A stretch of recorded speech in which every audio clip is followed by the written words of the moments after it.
Happy New Year everybody and welcome back to my channel. At the time of recording this, I can see that I now have 140 subscribers, which is honestly crazy. It's blown up over Christmas and has steadily been growing, and I can't thank you enough for your support and everybody who's subscribed. Every time I see an extra one, it really makes my day. Today I'm going to be sculpting a phoenix, which is the universal sign of rebirth and new beginnings, which overall is a common theme for New Year's. Although I'm usually not too strict on sticking to New Year's resolutions, I always try to make one. This year I promised myself that I would be more patient with myself and with others and with everything really.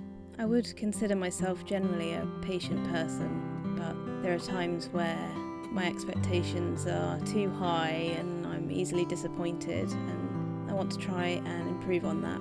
And if any of you have made a New Year's resolution that you'd like to share, I'd love to hear about them in the comments. I do try to reply to every comment that I receive, even if it takes a little while for me to get through them, even though there's usually only a few on each video, but I do love to see them, and it always makes my day when I see somebody comment how they thought of the video.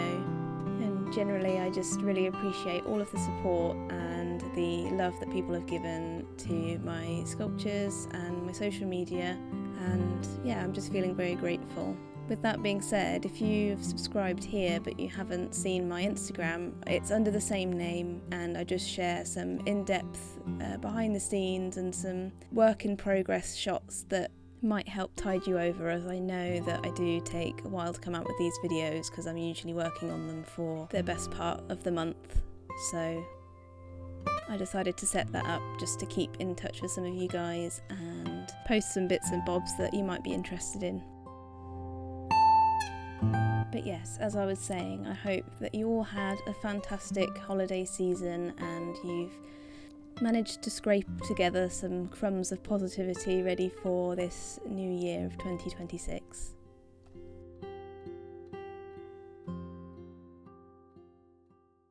And with all that out of the way, let's carry on with the making of this phoenix. As you can see here, I've just been making my armature the same way that I usually do, adding in foil for the main bulk and wrapping a thinner wire around the extremities to help clay stick to it. And here I'm starting to make some toes. I add a little blob of super glue to each of the wrist areas just to try and anchor them into place. And for now he just looks a little bit funny with his long fingies. And here I'm applying some liquid clay to stick the first layers of the sculpture to the armature.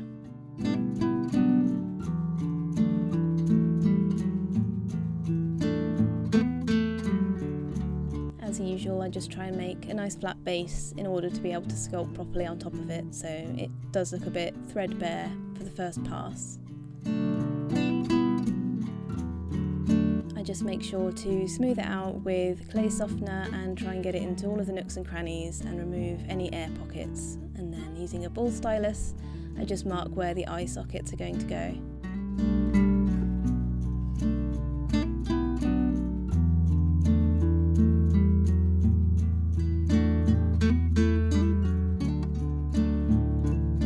And then with this part done, it was time to bake him for the first time. And when he came out, I knew this was going to happen because I used the same wood that I used with the bear sculpture, but it did crack.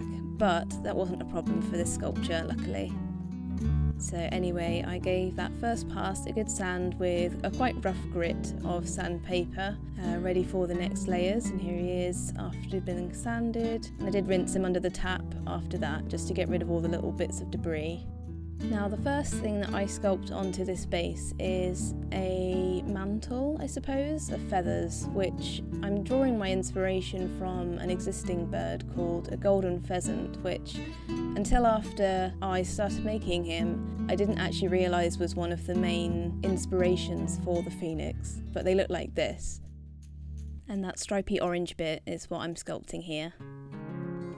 With the same flexible clay, I add on his beak and just try and blend it into his face. I'm using a random silicone sculpting tool that I found. And as I was trying to get it to a point, he went between looking like Lemon Grab and a Minecraft villager until I finally snipped it off and made it nice and pointy. And using an absolutely minuscule ball stylus, I started to sketch the details of the nostrils and the mouth crease on the beak using a craft knife.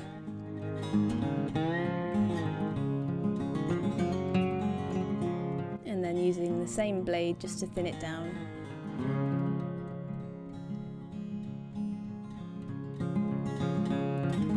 Using some liquid clay in the eye sockets, I applied 2 little eyeballs which I had misplaced, and later on I will change them, but I left the footage in because he looks really cute right now. And then here I'm using some clay softener to smooth out the sculpted details.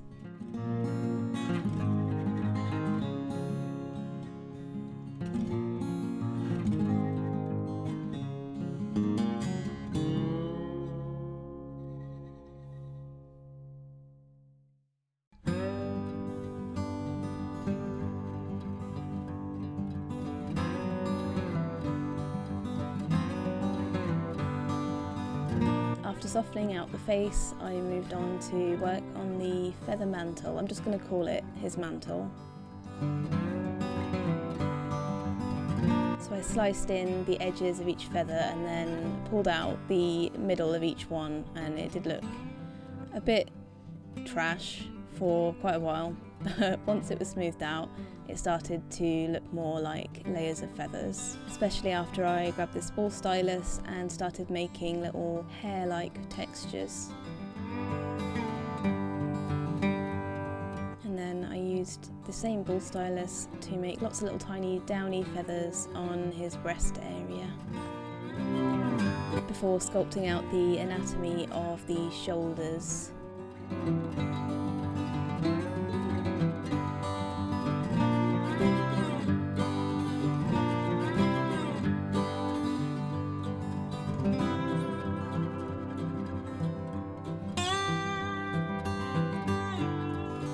Once that was all built out and smooth, I went in with some more of this grey clay to extend his mantle like a mullet, and it got the same treatment as the top part did.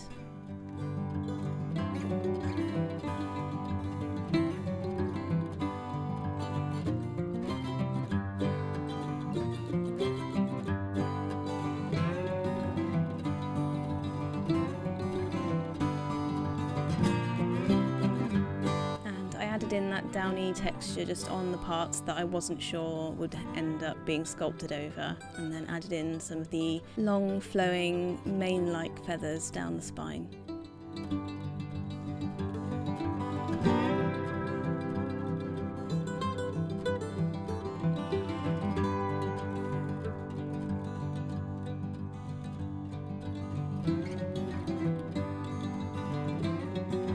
Wasn't looking separate enough, so I went in with the craft knife just to help define the edges of the 2 feather textures.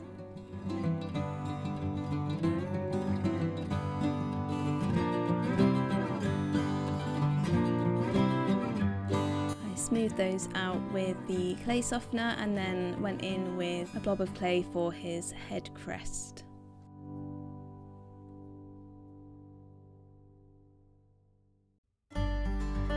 And typically when male birds have a crest, it's because they flare them up when they're asserting their territory, I suppose, and they want to look bigger to other birds. So that's how I wanted his feathers to look in this particular sculpture.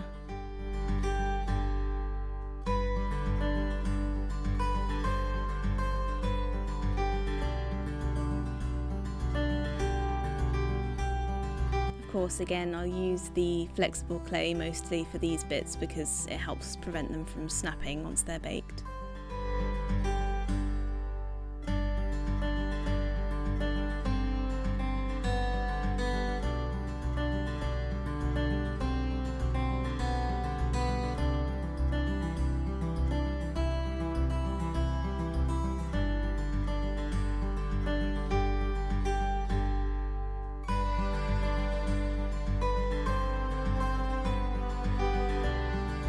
extending the long wavy feathers over to the front and joining them up with the downy feathers on the breast.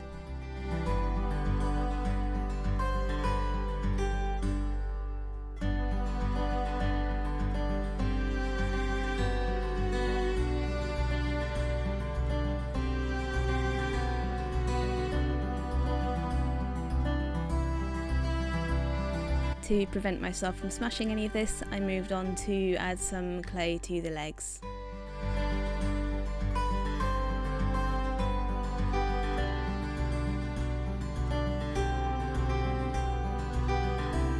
I didn't add too much detail at this stage because I knew I'd be adding more, but I just sketched out the basic shapes of the tendons.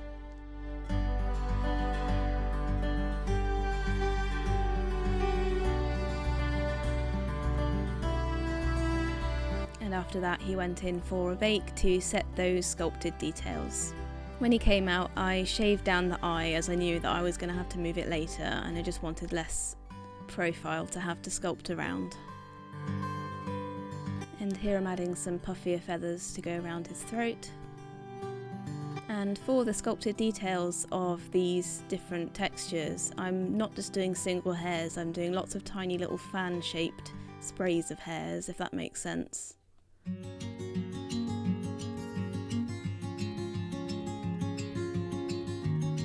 Of course, some of this footage is sped up, but this is real time. It did take a very long time.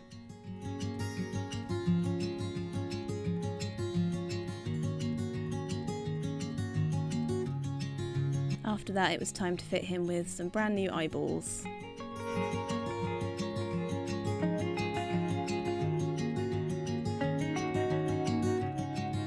So now I wanted to start building up the shape of the wings in order to sculpt all the different feathers that I was going to add later. So I just added the main parts of the flesh that you might see on like a plucked chicken, for example.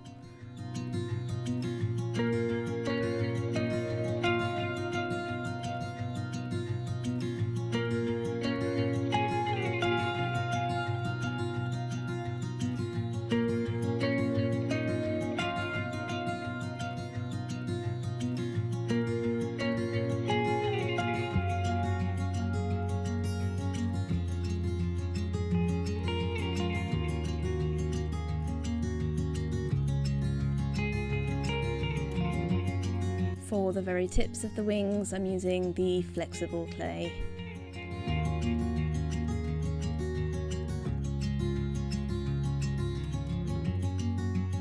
These parts were forming one of the first few primary feathers on each wing, so I had to make sure to sculpt in their texture beforehand so that it didn't end up too thick later on.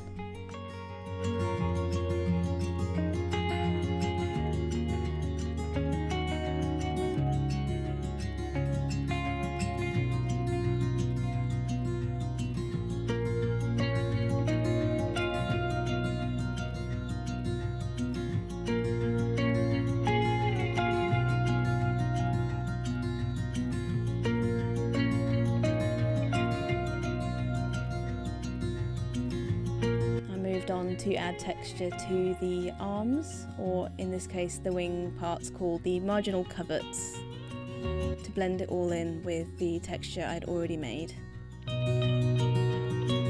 Into this soft part I'm putting the wires, which will serve as the bones for each of the primary feathers. They don't typically have bones, but I'm going to need to give them some kind of structure so they don't break.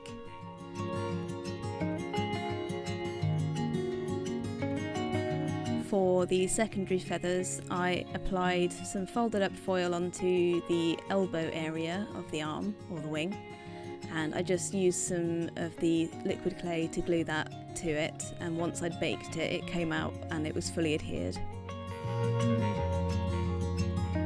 Now baked and cured, I was able to manipulate them so they were spread more evenly and a little bit more believably, and I gave them a trim.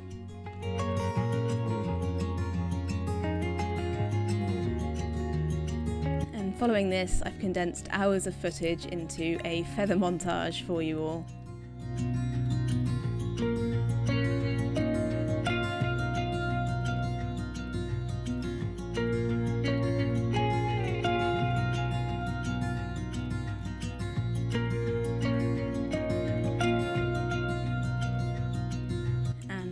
you know anything about bird wings, you'll know that this is not the last time I will have to hand detail every single feather. So there is more to come.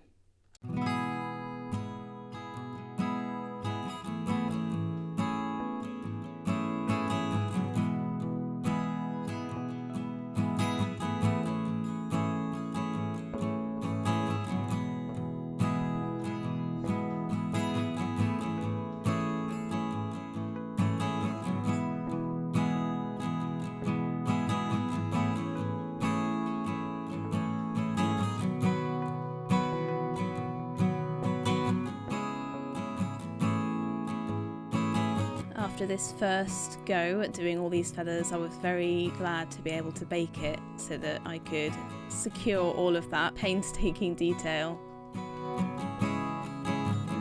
And as you can see, none of the underside is done yet, so we have all that to do yet too. But now that this bit was baked, I could gently bend the wires beneath to add a slightly more organic curve to the wings.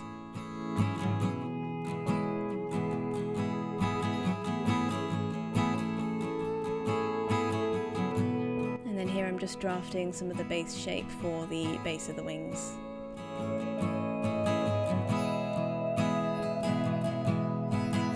Making sure to join up into that main texture that I created on the spine. I refreshed my candle holder and went into sculpting some of the facial details.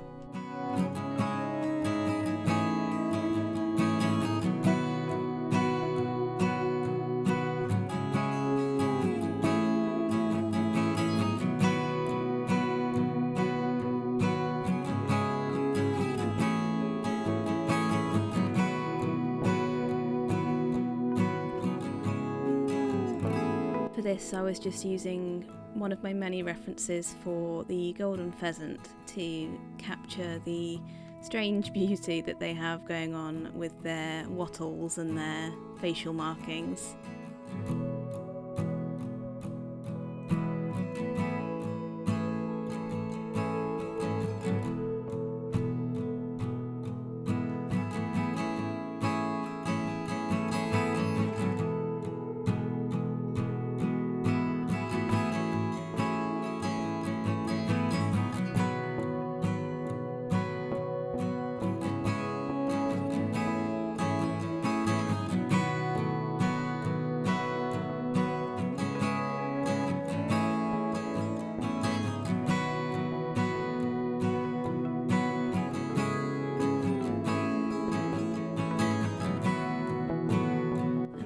In place, I just used the ball stylus to texture the wattles and the skin around the nose and mouth.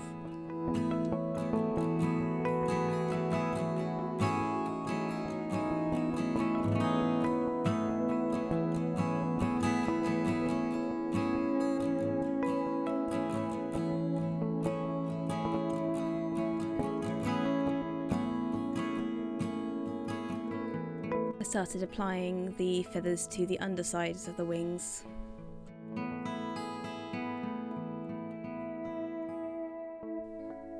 I found this method of doing one side at a time much easier to prevent collapsing the shape or snapping any of the feathers. It did make them slightly thicker than I wanted them originally, but the outcome is just right, I think.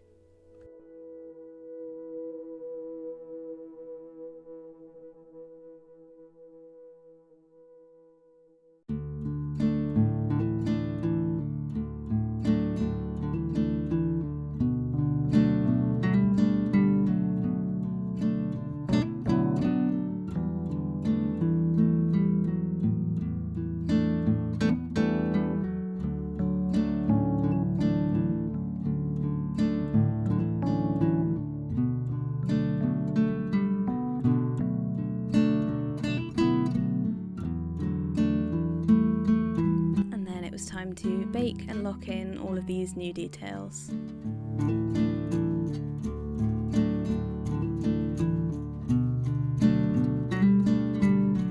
Once baked, I decided to extend the feather mantle to make it look like he was flaring it out the same way that he's flaring his crest, just to make it look a lot more impressive, I think.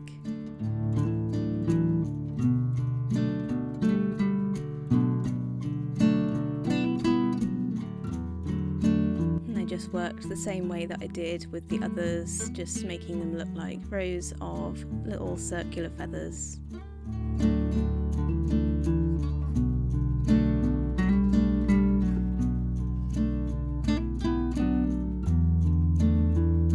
Using the tiny ball stylus to shape and pick out individual feathers, and then clay softener to smooth everything back out again.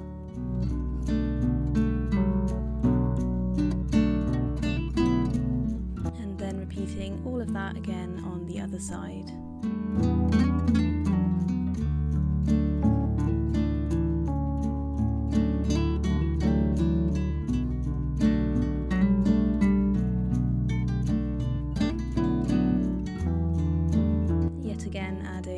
Feathers to the backs of the wings. Now I'm working on the secondaries. I started by doing one feather and then realised it would be easier to do these as a whole sheet and just cut them into different sections, so that's what I ended up doing.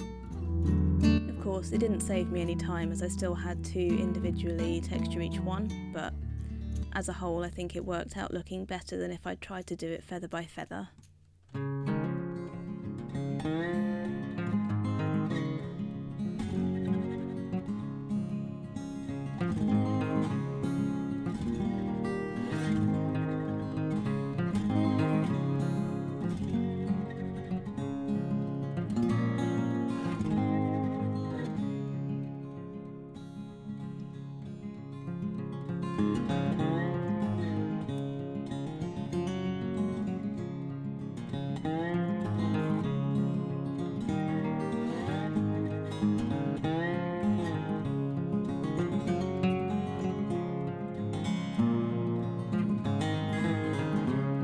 With Editor Magic, I can make the other side appear with a rubbish transition.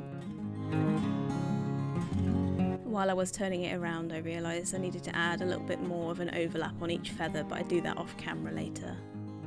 For now, it was time to work on the insides of the secondaries.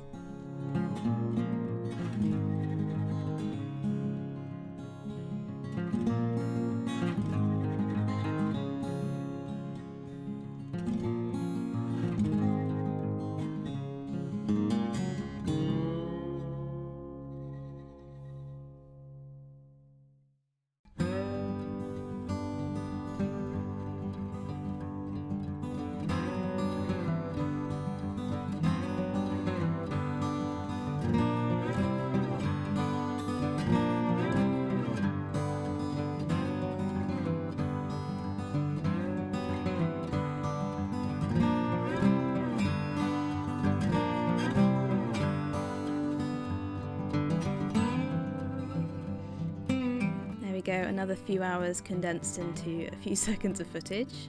Since everything on his back was cured, I took this opportunity to lie him down and just add the downy feather texture to the rest of his lower body.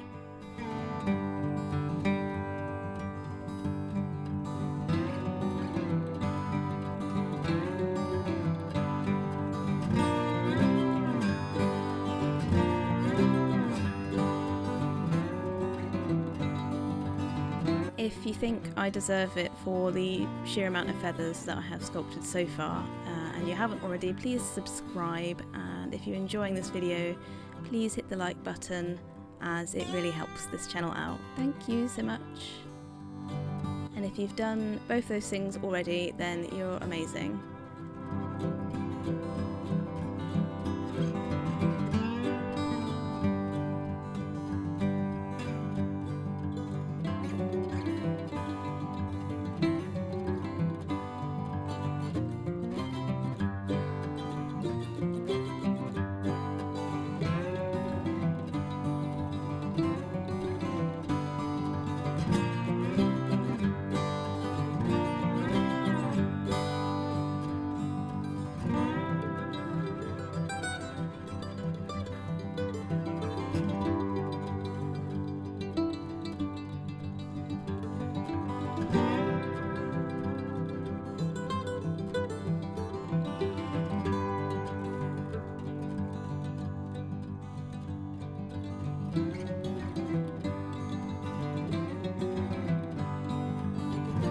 Finally, having finished on the front, I extend the long flowy back feathers.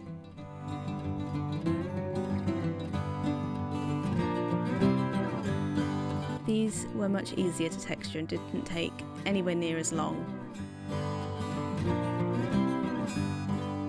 I moved on to fleshing out the legs and starting to work on the feet.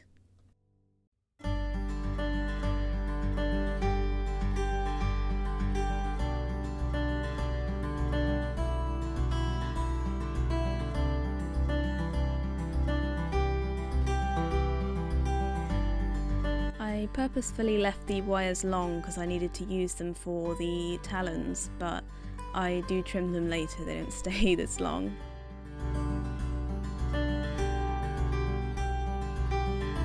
I'm using a ball stylus to create creases and folds on the bottom of the feet, and a little tiny piece of wire inserted into this extra claw. And then on goes the spur onto the back of his leg.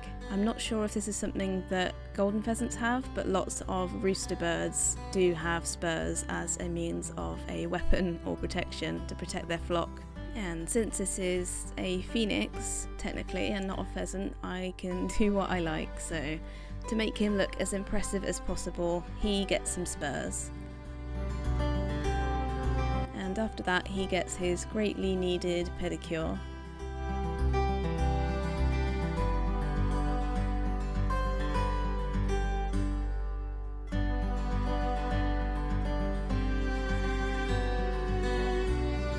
And then back to the wings. We're going to work on the primary and secondary coverts, which is the second layer of feathers.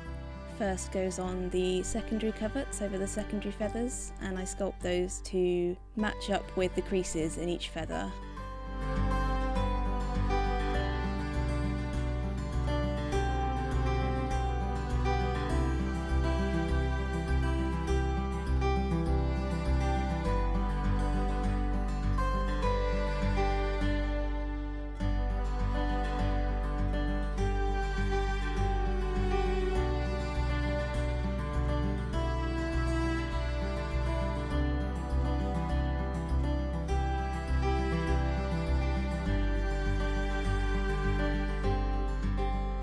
Originally, for my February sculpture, I was planning on something cute and fun for Valentine's Day, which originally was going to be some kind of like lovebird or something, but after having done this many feathers, I don't think I want to touch another feather for a little while at least.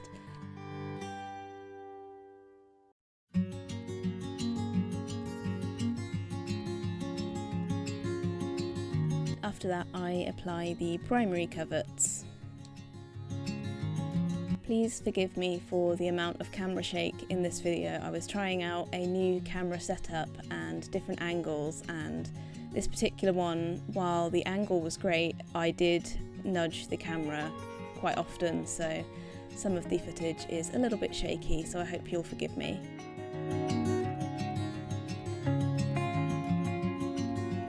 And once those were baked, I applied the marginal coverts on this side, which is the final layer of flight feathers, which then merges in with the rest of the smaller downy feathers.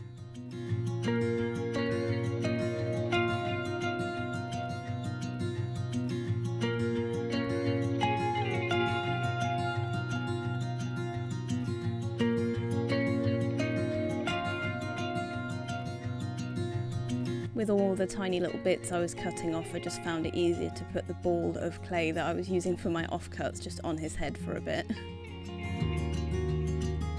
So with all of those feathers shaped out, I then used a tool just to sculpt them with a bit more dimension. Applied clay softener, and for the millionth time sculpted in the feather barbs.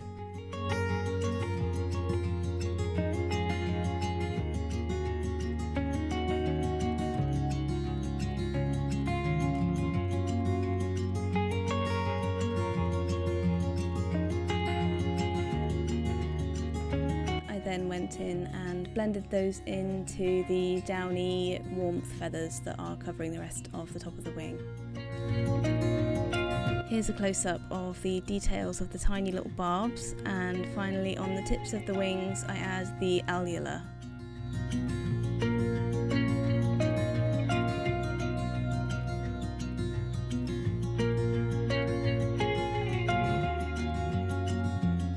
And then I was finally able to join up the feathers on the back with the feathers on the front.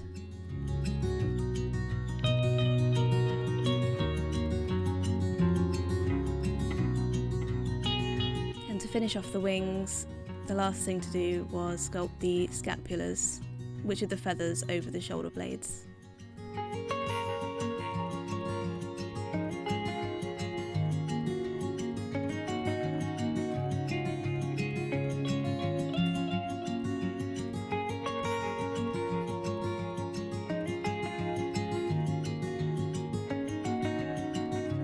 And to the shin bones I add on some fluffy stockings.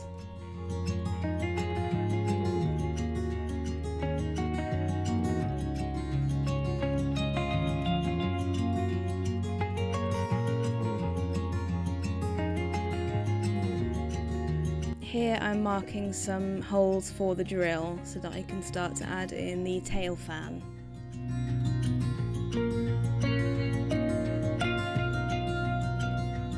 So I'm adding in the wires for the support of the tail fan, and then extending the fluffy back mantle over the tops before starting to add the individual feathers and joining them together and texturing them.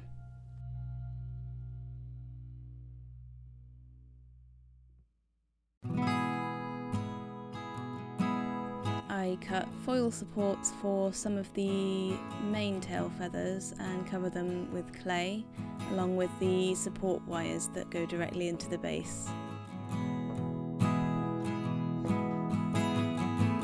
It looks super ugly, so once I've baked it, I take out and give it a very good sand. I start to sculpt on a smooth base in order to apply my texture. There was me wondering why this project really burnt me out this month. It was probably all of these feather barbs.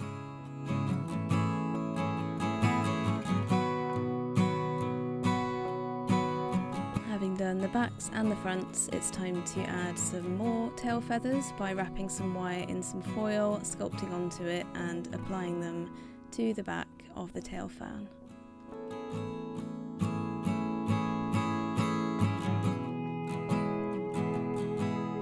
Here they just remind me of coattails.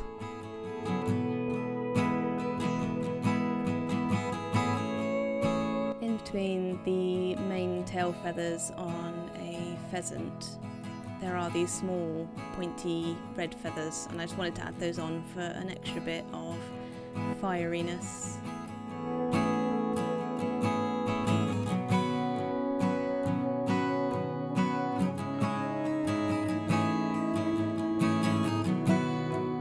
Then layering on top of that, I add some more fluffy bits just to accentuate the margin of the back feathers.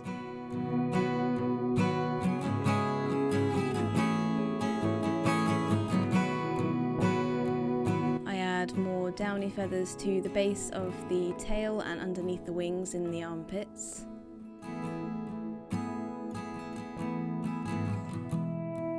Sculpt in some more feather barbs.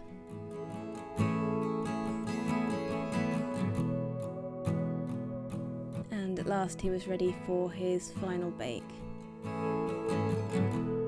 I gave all the edges a thorough sand with a fine grit so as not to ruin the smooth texture, and then brushed off all the extra powder and left him to one side while I started to work on the base.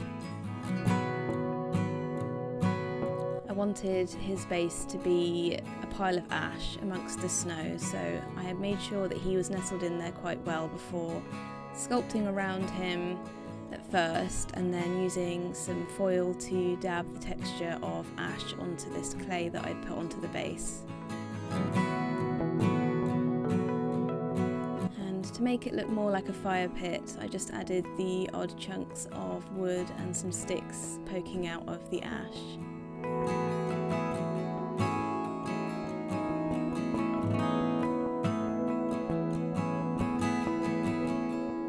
finer details like really thin twigs, I added just pieces of this very thin wire.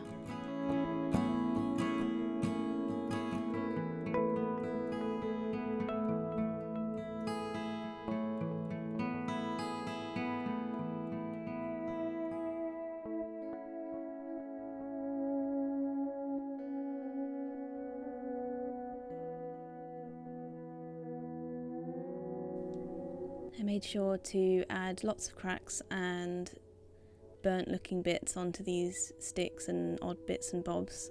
You can't really see them in the end, but they do add a bit of atmosphere, I think.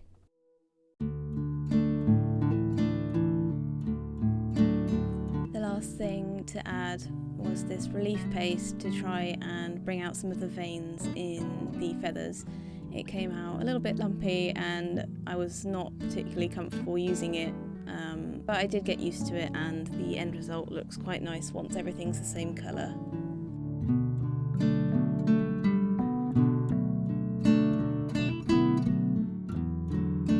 After finishing off the wings with it, I added it to the main tail feathers.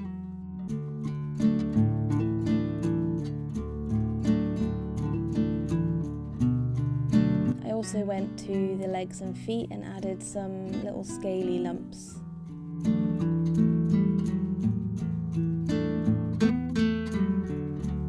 And with that, all of the sculpting was done and it was time to paint.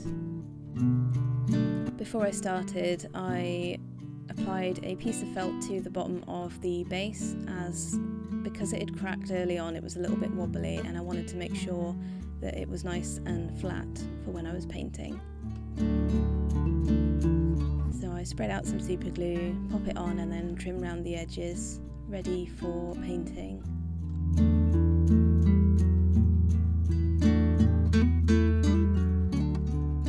And I used the heat from a lighter just to smooth out the little fuzzy bits.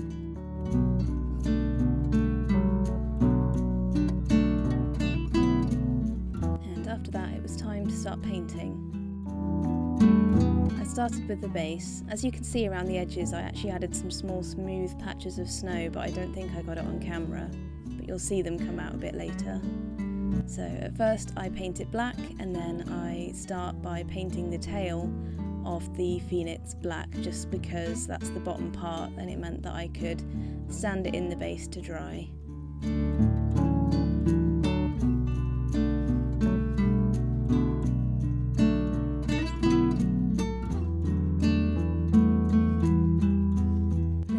That I could freely paint the rest of the phoenix without getting my hands covered in black paint.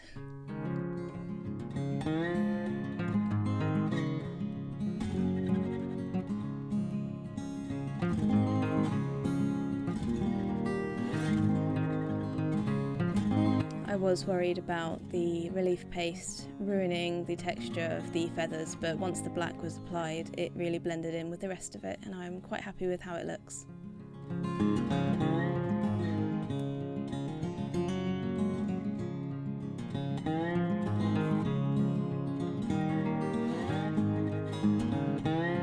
Once the black was dry, I started building up the colours with this very dark red first on the tail and the wings.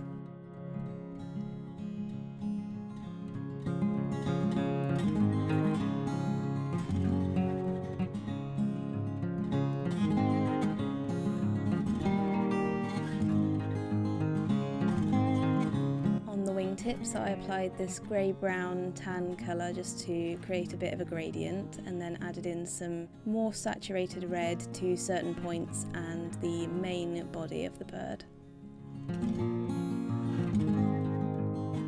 Finishing off the starting palette with this dark gold orangey colour for the base of the back feathers. Added orange to the mantle feathers, and then once this back area was dry I could add a more saturated yellow. This yellow is applied to the phoenix's crest as well. And I bring the same yellow down onto the feet and legs.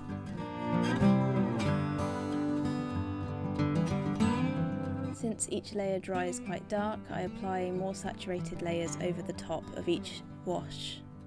Each time a layer is added, a little bit of the darker colour is left in the creases of all of the texture that was sculpted on, leaving it looking quite three-dimensional and textural. I add bright orange to the mantle and the edges of the back feathers, blending it in with the yellow. Between the scapulas, this part of the mullet is a sort of teal blue in golden pheasants, and I wanted that pop of contrast, so I added it there as well, followed by a warmer blue at the base of the scapular feathers and bright red on top.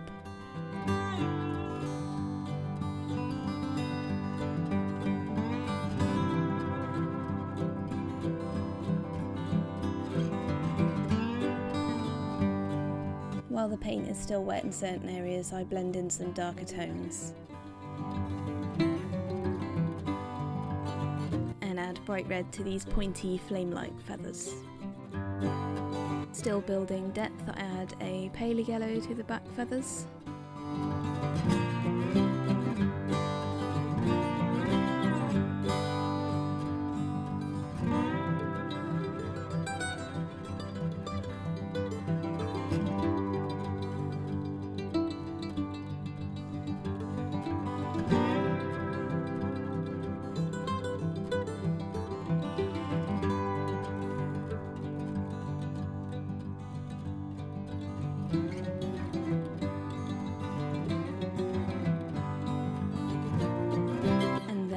Using the reference of a golden pheasant, I added a million spots all over the tail.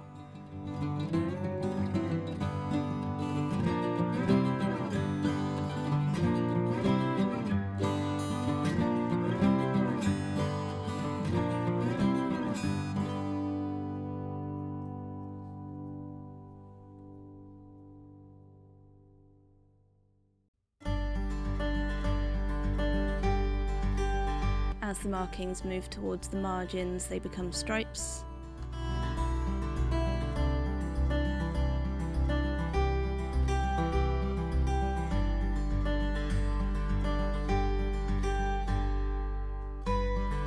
After painting all of the markings, I go in with black to further increase contrast and add a little bit more cohesiveness between all the spots.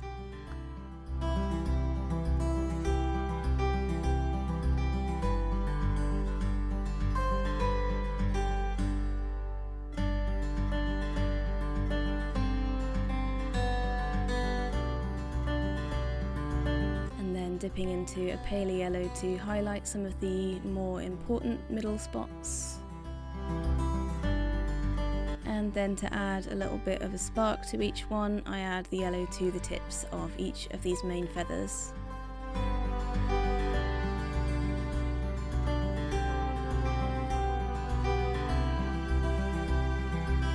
I then blend in some orange and make sure to work it up into the stripes on either side. Graduating again with the darker orange and then trying to make it look a little bit like flames. I then add a little white tip to each one just to highlight the yellow that I apply afterwards. And this very bright yellow wash goes onto the back as well, picking out all of the details that I have painted underneath.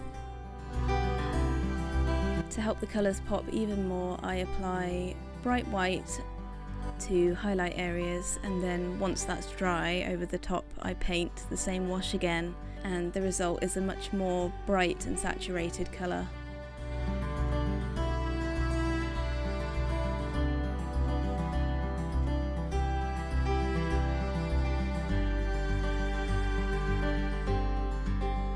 I tried to develop the flaming look by mixing together the red, orange and yellow on the back feathers as well.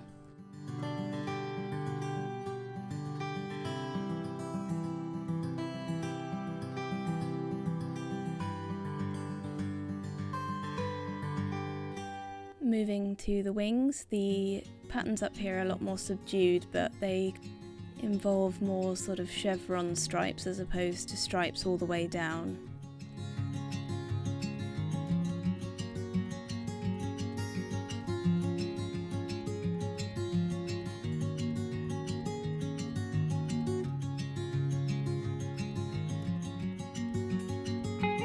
over the top of this high contrast first layer, I add some washes of red and soft grey to the tips of the feathers.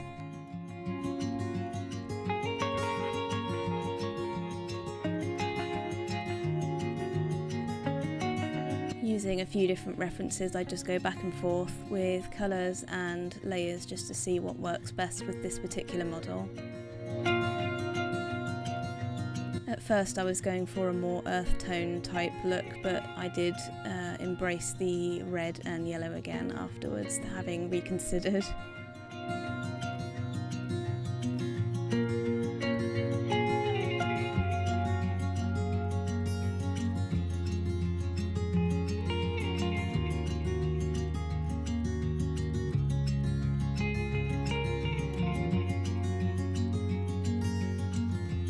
Add in some depth of colour with this almost black just beneath each layer of feathers to try and bring out some of the three-dimensional sculpting. Following that with a dry brushing of white. This really helps to bring out the relief of the textures underneath.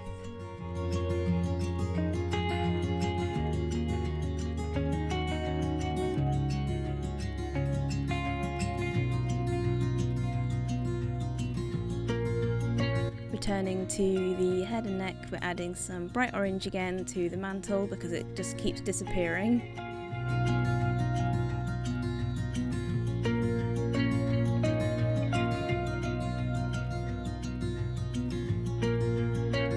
I think I added in a drop of white with this one just to help bring up the opacity a little.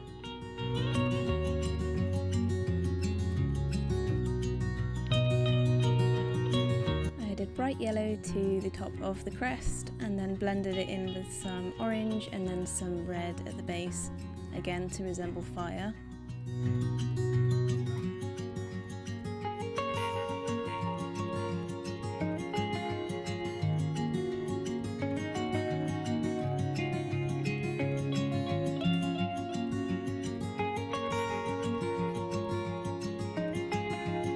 Highlight the tips of each of these feathers with bright orange and then go onto the face with the orangey tan colour.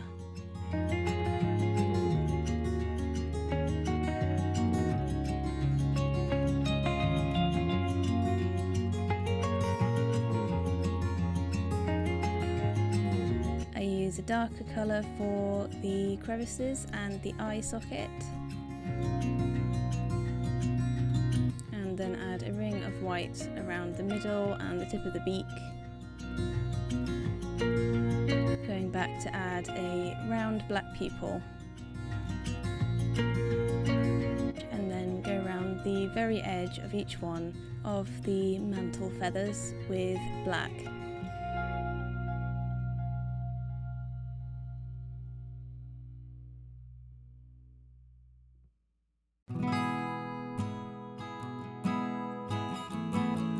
After that, it's time to bring out the turquoise in the mullet feathers. I'm just going to call them the mullet feathers.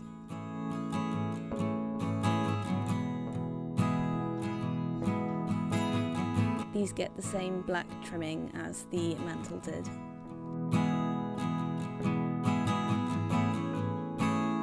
From this shot you can see the dry brushing effect on the texture really brings out the small feathers.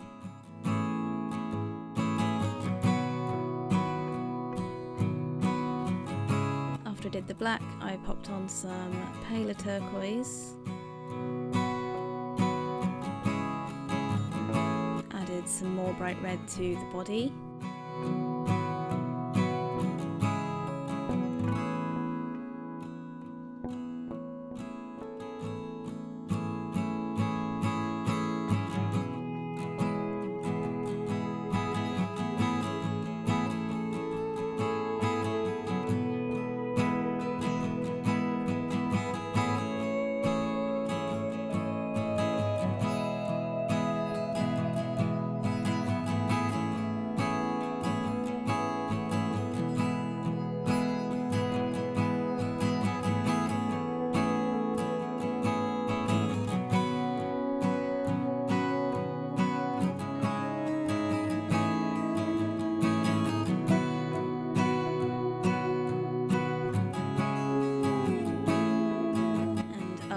red montage, I added some ultramarine blue to the base of the scapular feathers before picking out some red highlights on the tops.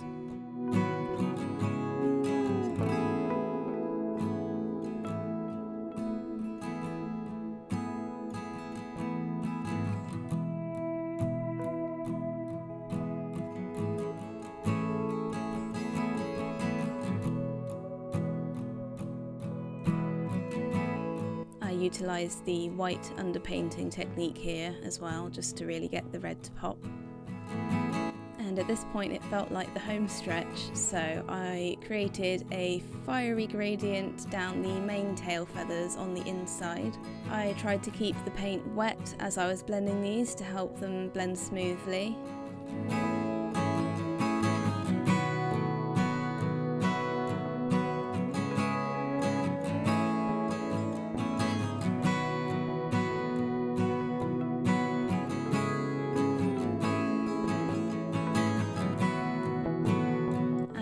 The bright highlight to the middle vein really sold the sort of embery look to me, as well as adding this dark red and then black to the edges of each of the tail feathers.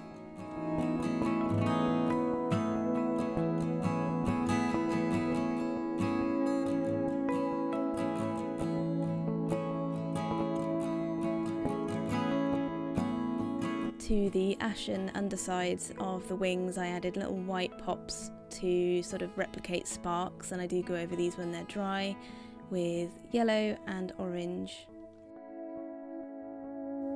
I added some brighter highlights to the feet as well as some orange. The spots don't look very convincing right now, but they do a little bit later when I add my secret ingredient. I finalised the textures on the face and the wattles. And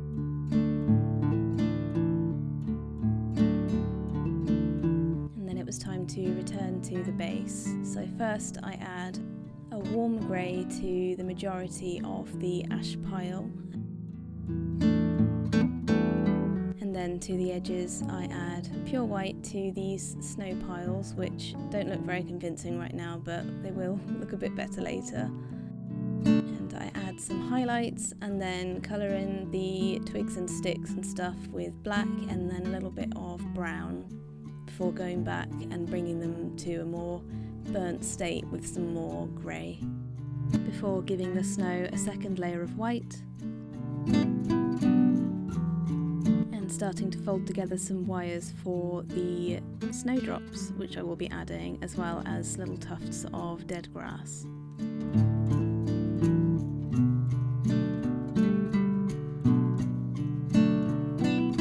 I did get very frustrated over the process of making these snowdrops, so I didn't take the best footage of this process, but I did get them done and I'm happy with how they look in the end, but I would not ever want to make another one again. Maybe not for a little while anyway. So in went the little tufts of dead grass, and then finally the snowdrops themselves went into a drilled hole at the front.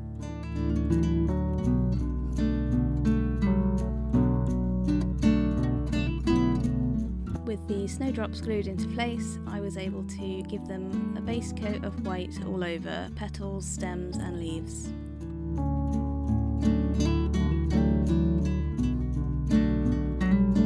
I had to pick it up so I could finish painting it about an inch away from my face because of all the little nooks and crannies. And then while that was drying, I test fitted the tail onto the base, and the contrast of the colours looked awesome so far.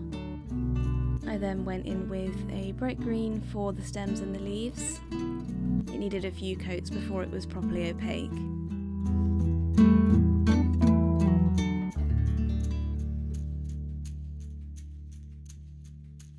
I added in the little green upside down hearts to each of the inner petals.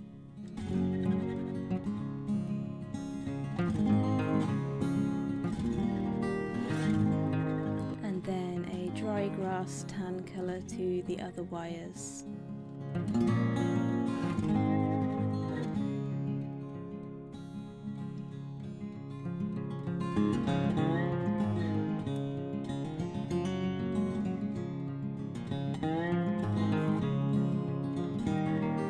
add some Mod Podge onto the snow patches, and then with some of this snow texture mixed with white paint, I apply some textural snow.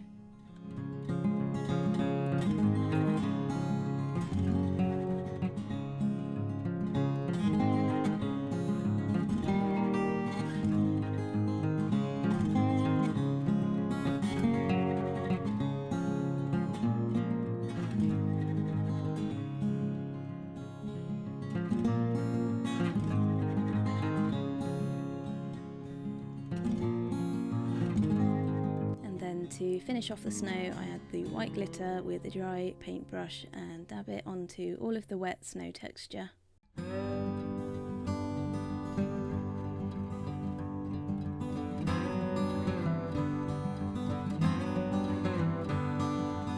do think the addition of glitter is a must for fake snow. So then the base was more or less complete. I went back to the Phoenix and it was time to add this beautiful colour shift paint. At first I was a little bit worried of it colouring. At first I was a little bit worried that it might cover up a lot of the shading and paintwork that I'd done, but I do think overall at the end it does complement the piece quite well, considering that it's supposed to be an ethereal being. And as before, I did the tail first and then moved on to the body so that I wouldn't have to smudge any of the paint.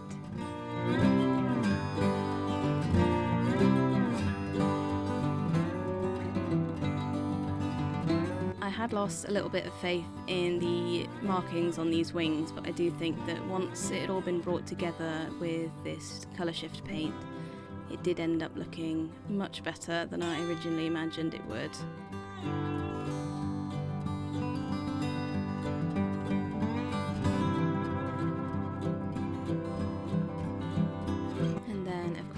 Adding the paint everywhere else as well, just to bring it all together.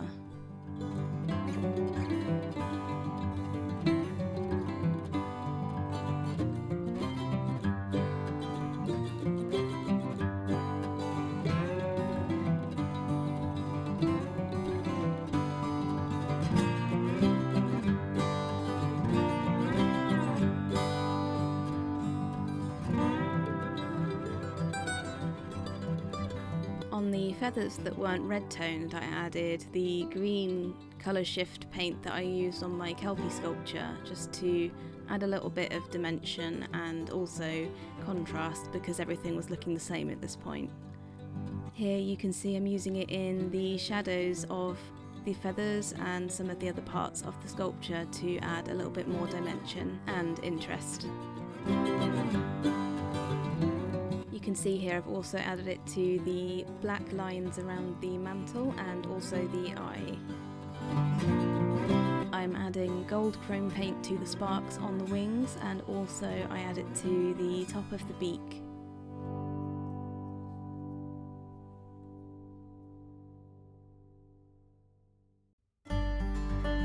As a last minute decision, I also added it to the talons.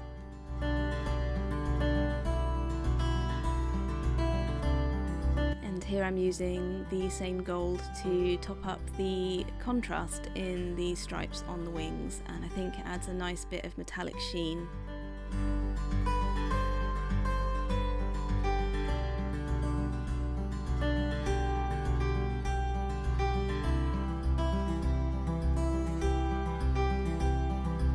And finally, some of the spots on the tail get them as well. Matte varnish gets applied to the legs,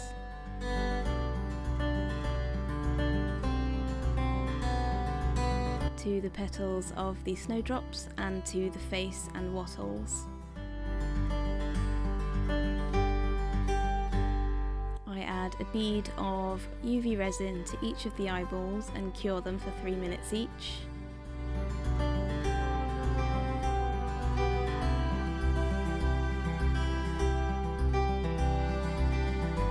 At last I was able to super glue the Phoenix to the ash.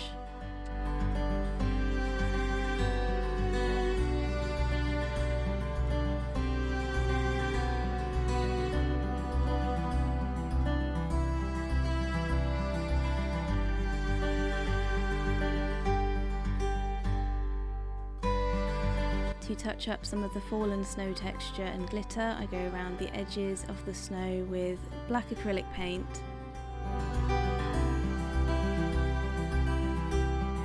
And with that, the sculpture is complete.